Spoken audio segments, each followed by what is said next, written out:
Just letting you guys know you can listen to my podcast No Bleeps anywhere you stream podcasts or on my No Bleeps YouTube channel, link in the description. Hey guys, it's Billy and welcome back to Spill Sesh.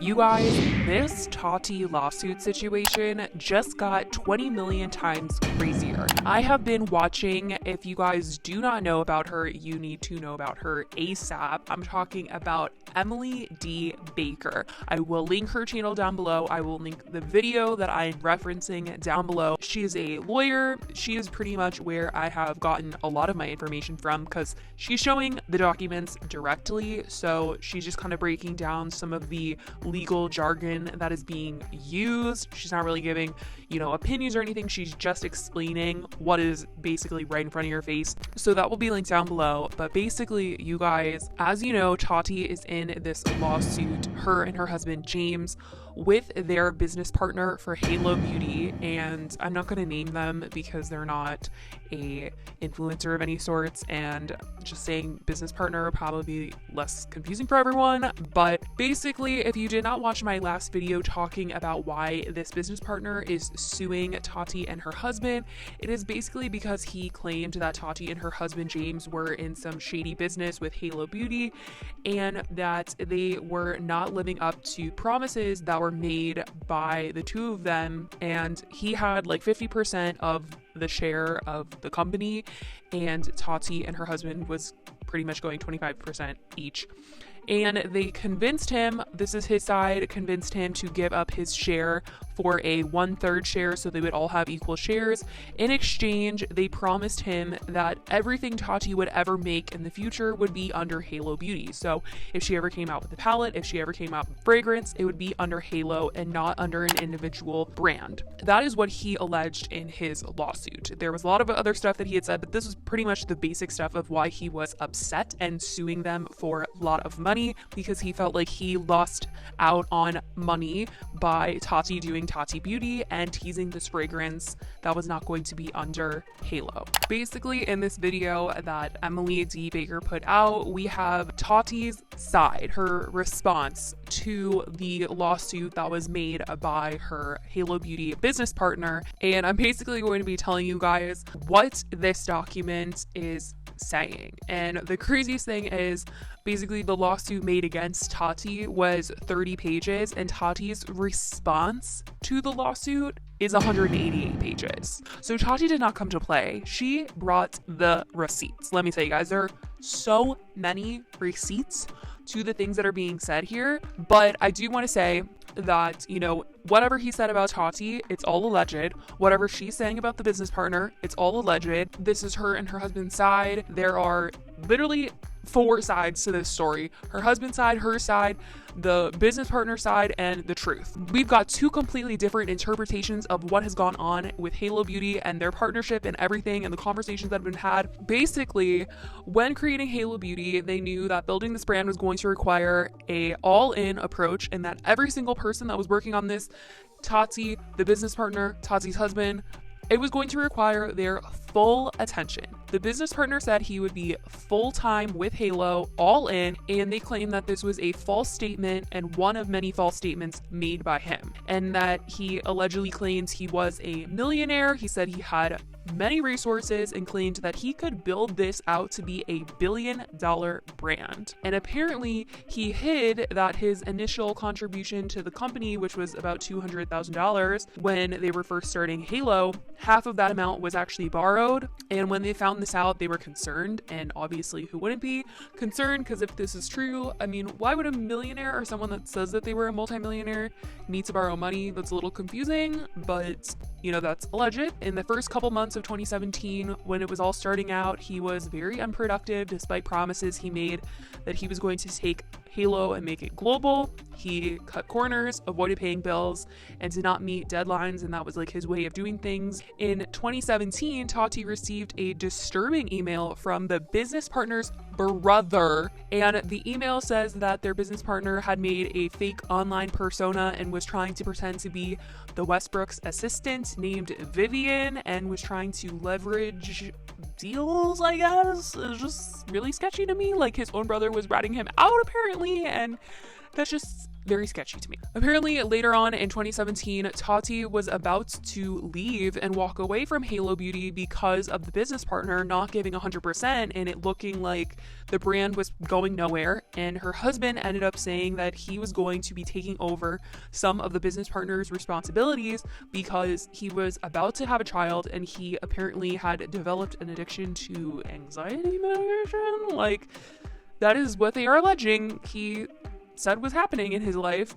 The business partner lawsuit, if you guys remember, he claimed that he gave up 50% of his share and they decided to go equal parts so they would all be making 1/3 of the revenue. So Tati would make 1/3, the business partner would make 1/3, and her husband James would be making 1/3. In his lawsuits, the only reason he agreed to do anything less than 50% was because Tati was going to be doing everything under Halo and bringing in all this money. But they are saying that the reason why they decided to do 1/3 for everyone was not because Tati was going to do everything under Halo, but because this guy was about to have a child and he was developing this addiction and he did not put in the time and energy, and her husband James is going to be taking over a majority of his responsibilities for Halo. And then they said in Tati's response that they never discussed Tati exclusively putting out products under Halo, and says that there is no proof of this ever claiming exclusivity under Halo Beauty. And they said that this guy was a liability. And we bring up Jeffree. Sorry guys, Jeffree freaking Star is mentioned in this response. The Westbrooks say that they had Jeffree Star over. The Westbrooks both said that they were embarrassed by their business partner in front of Jeffree Star because he literally has a lack of social awareness, apparently. After gathering at their home, the Westbrooks' home, the business partner followed Jeffree Star to his car and attempted to sit in his Lambo. Like, what? That is literally so scary to me on both ends. I would not want to try and sit in Jeffree Star's car without him being like, do you want to get in my car? Because I wouldn't want to upset him. And also just, what are you thinking? What are you thinking? You're not friends with him. But, you know, alleged. And apparently Jeffree told him to, quote, schedule a test drive, and was obviously not pleased with the guy's lack of social awareness. And apparently on another occasion, despite them telling him to respect Jeffree Star, he posted a picture of Jeffree Star's Lambo on his own Instagram account, and they were deeply disturbed. Jeffree was deeply disturbed and asked him to take it down. There's a screenshot of this on his Instagram. They also said that he was inappropriate and treated women differently than men and would be handsy with the Westbrooks assistant. So it's just like really sketchy and shady, and yikes. But going back to this whole exclusive situation with the brand, they basically said that he, the business partner, was a liability for them, and they never would have promised him exclusive rights to only make Halo Tati's one and only brand. And apparently in August of 2017, in a written down agreement that they had when they were doing, 1/3, in the specifications for each one of their roles and I guess like promises to each other and to the brand, they did not indicate that they would exclusively be under Halo for any other products except for these nutritional supplements. And they basically said that the only thing that they ever promised was that they would never go and start another pharmaceutical company outside of Halo Beauty. So Tati and her husband said that they would not go out and make another vitamin company. This would be their only vitamin company. But apparently the business partner broke this rule, allegedly. And the craziest thing to me, and something that even the lawyer that was breaking this down, the craziest thing, you guys, that I can't believe no one ever even looked to check when the original lawsuit from the business partner came out and he was saying that, Halo was going to have cosmetics and a fragrance and all this stuff. There was never a trademark, and this was made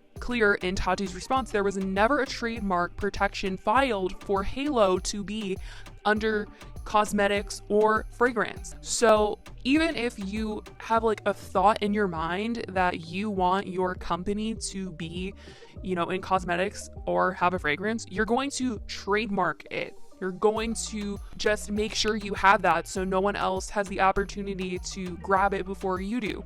So the fact that they never trademarked it means it was not even, a thought in their mind that they were going to do Halo Beauty palettes or Halo Beauty fragrances. That was not something that they were planning on doing. Only nutritional supplements were what was trademarked for. And they said that he knew the entire time about Tati Beauty and he didn't object to it at the time or ever. He had concerns about Tati's time commitments, but he supported Tati Beauty. He attended the launch. There's photos of him at the launch. He requested PR for his girlfriend, I believe, and his daughter. But in his lawsuit, he made it seem like he was super upset that Tati Beauty was starting.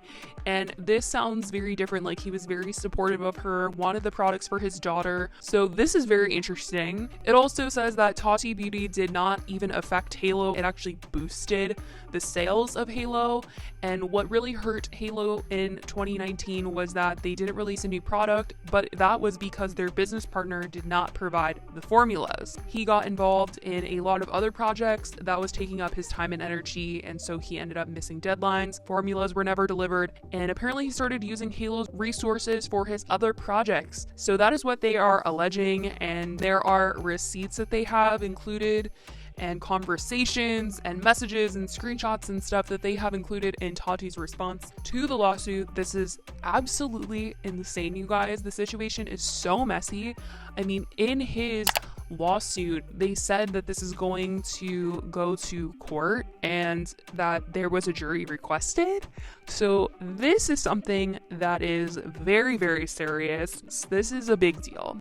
There's also another lawsuit that Tati is in against Without a Crystal Ball for defamation. I don't really want to talk about that because I'm honestly a little scared to discuss that one because there's a lot of drama going on with that situation, and it just seems like Tati is in a whole lot of lawsuits, and it seems like her lawyers are very thorough though, because let me tell you, 188 pages, they did not come to play. And I will say that, you know, Tati's side of this and the fact that she has receipts and all these photos, and the fact that the original lawsuit that the business partner filed against him, there weren't screenshots or photos or things provided to my knowledge. I didn't see any of them, but I don't know, you guys. Tati's lawyers seem pretty good. This is a mess though, and I definitely want to know what you guys think about this entire situation. A lot of people have been mentioning, because Jeffree Star is mentioned in her response, as well as being mentioned in the business partner's original lawsuit. So people are wondering if Jeffree would have to appear in court to speak on this business partner's character. Could you imagine? Could you imagine? But anyways, you guys, I love you guys so much, and I will talk to you guys in the next video. Bye, guys.